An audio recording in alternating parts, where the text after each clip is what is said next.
a great day. Today's video is all about brushes, and brushes are something I have a lot of.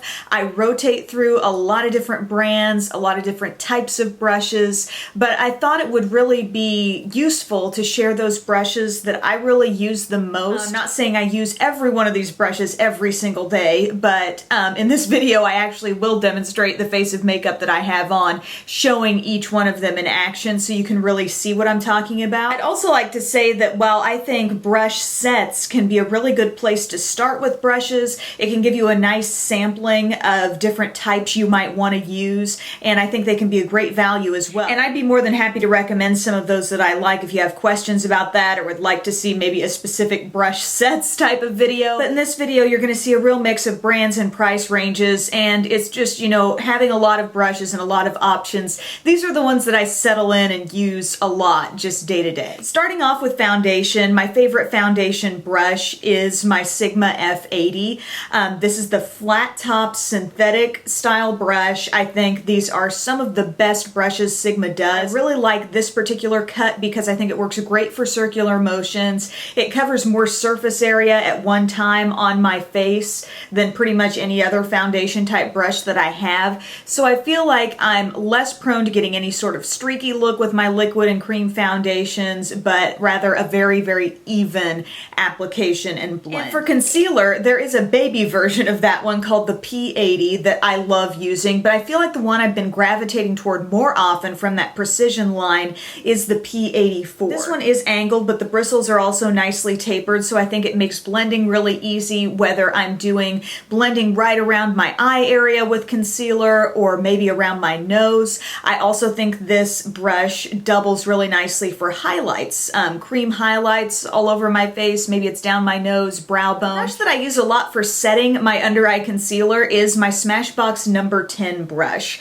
And this is not necessarily, I think, the most special brush out there. It's not like there aren't other things that could do this job. This is just something I had in my collection. I identified this as, actually it's like a crease or eye blending brush that was just too big for my eye. I felt like it got me kind of out of control, and so I started using it to apply powder really lightly to set my under eye concealer, and it works great. So I'm not saying you need this specific brush, but if you've got anything that you feel like is a brush that's too big for your eye area, it's really nice for applying that setting powder to your under eye, because as opposed to a flat concealer brush, this gives you a much lighter application. You really don't want heavy powder on your under eye area, so this helps keep it light. For just an overall powder brush, I am so loving the e.l.f. complexion brush. This is from the Studio line, so a $3 brush, but the more I use this, the more I love the way it's cut. It's really got some flatness to it. It's very pinched in at the top of that ferrule. I can get,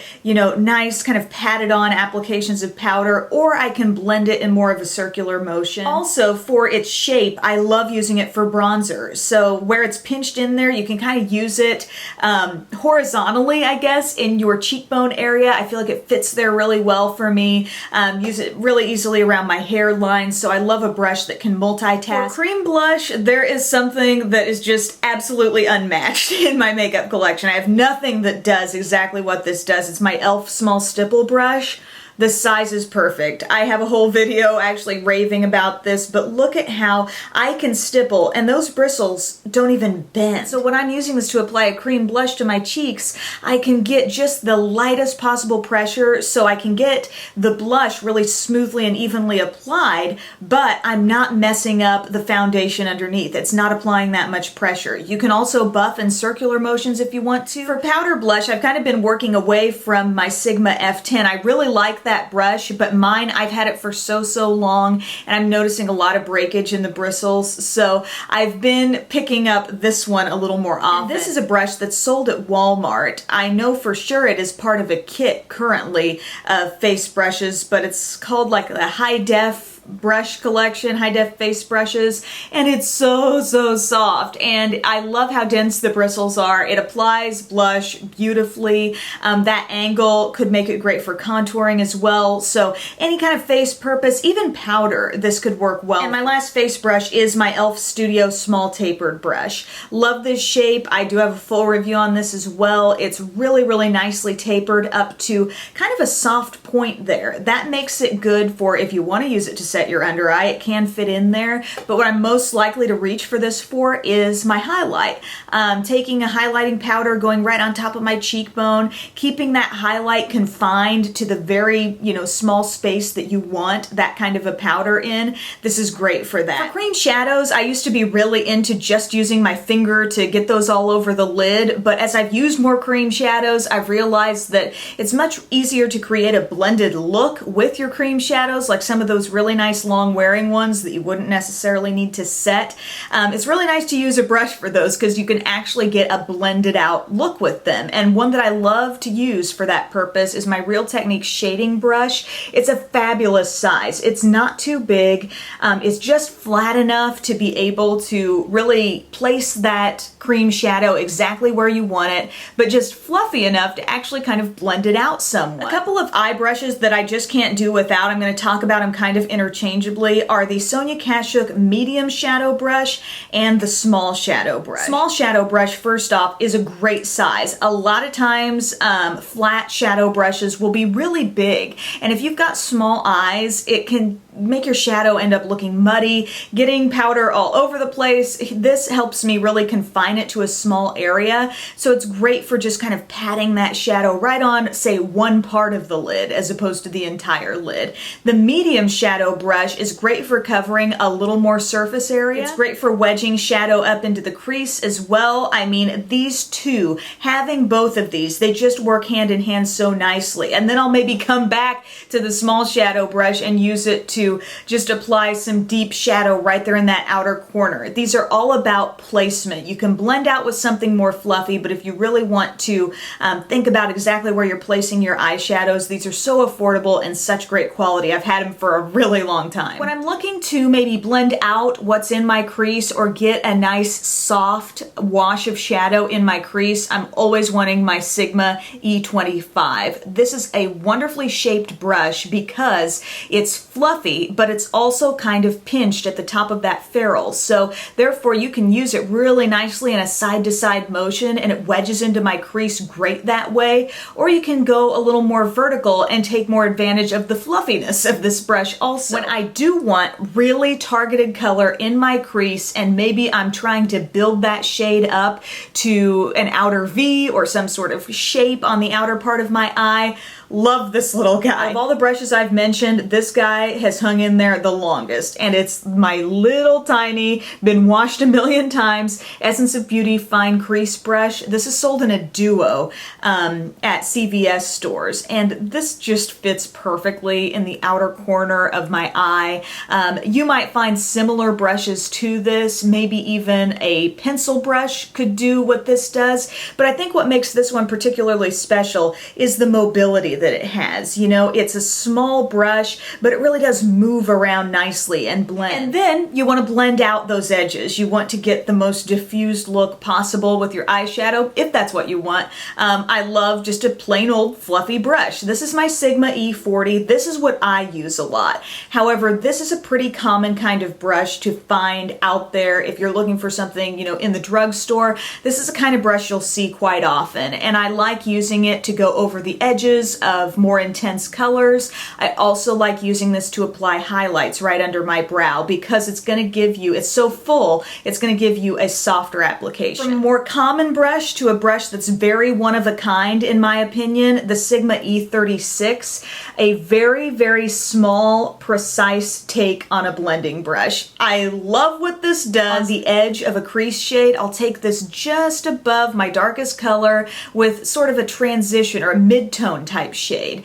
And I love the softness that I get. It's so wispy, yet it's concentrated enough to give you a distinct application of color, you know what I'm saying? But just in the right spot. For a cream liner brush, cream or gel eyeliner, love my Real Techniques Fine Liner brush. It gives me the exact width of line that I'm looking for. I've tried some that are even smaller than this, and I feel like I'm spending way more time going over the line. Some that are giving me way too thick of a line. This is just perfect. It cleans up wonderfully well. I think Real Techniques just nailed it with that brush. Another brush that serves a very specific purpose for me is my angled liner brush from Sigma. This is another kind of brush that you might see quite a bit in drugstores, but at a lower price. I think a lot of brands are able to do this brush pretty well, you know, kind of a stiff brush, not too big, and I'll use this maybe just to finish off my liner, like connect up to my winged eyeliner, or if I've got a really nice dark shadow and I want to turn that into eyeliner, you know, you can take this across your upper lash line, your lower lash line. A more specialized brush, though, that I probably use even more than that angled one is my Sigma smudge brush, the E21. I have several different smudge brushes, you guys, and I tell you, they have all done the same thing to me. When I wash them, the little bristles will just start pointing out in different directions. This one has been washed quite often, and everything's still hanging together just perfectly. I love using this for softer applications of a powder shadow on my lower lash line. Even if I'm doing next to nothing down here, I'll often take just a soft shadow and go under here for just a little bit of definition. It's just great for that. And finally, I love this Real Techniques Lash and Brow Groomer. This little comb, such an unsung hero, doesn't get talked about a lot, but that comb is just fabulous for going through my lashes after I've applied mascara, particularly the lower lashes. It gets right in there, separates them out. So that's it.